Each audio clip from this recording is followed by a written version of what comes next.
കഴിഞ്ഞ വർഷം ഇന്ത്യയിലെ സമുദ്ര മത്സ്യബന്ധനത്തിൽ നേട്ടം. CMFRI റിപ്പോർട്ട് പ്രകാരം രാജ്യത്ത് 35.7 ലക്ഷം ടൺ മത്സ്യമാണ് പിടിച്ചത്.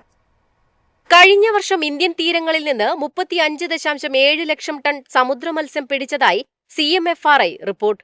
മുൻവർഷത്തേക്കാൾ രാജ്യത്ത് 3% വർധനവാണ് രേഖപ്പെടുത്തിയിരിക്കുന്നത്. രാജ്യത്ത് ഏറ്റവും കൂടുതൽ മത്സ്യം പിടിച്ചത് തമിഴ്നാട്ടിലാണ്. 6.85 ലക്ഷം ടണ്ണാണ്. പ്രതികൂല കാലാവസ്ഥയും മത്സ്യബന്ധന നിരോധന കാലയളവ് നീട്ടിയതും കാരണം ഗുജറാത്ത് 2ാം സ്ഥാനത്തേക്ക് പിന്തള്ളപ്പെട്ടു. 2% വർധനവോടെ കേരളം 3ാം സ്ഥാനം നിലനിർത്തി. കേരളത്തിൽ മത്തിയുടെ ലഭ്യത 13% വർദ്ധിച്ച് 1.68 ലക്ഷം ടണ്ണായി. സംസ്ഥാനത്ത് ഏറ്റവും അധികം പിടിച്ച മത്സ്യവും മത്തിയാണ്. ആകെ സമുദ്ര മത്സ്യ ലഭ്യത 6.24 ലക്ഷം ടണ്ണായി. മത്തി കഴിഞ്ഞാൽ അയല, കൊഴുവ, കിളിമീൻ, ചെമ്മീൻ എന്നിവയാണ് പ്രധാന ഇനങ്ങൾ.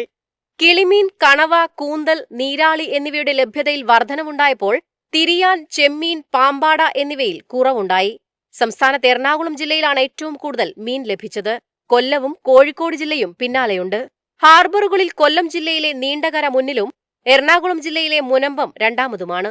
രാജ്യത്താകെ അയലയാണ് ഏറ്റവും കൂടുതൽ ലഭിച്ച മത്സ്യം. 2.7 ലക്ഷം ടണ്ണാണ്. കർണാടകയിലും മഹാരാഷ്ട്രയിലും യഥാക്രമം 44%, 18% വളർച്ച രേഖപ്പെടുത്തി.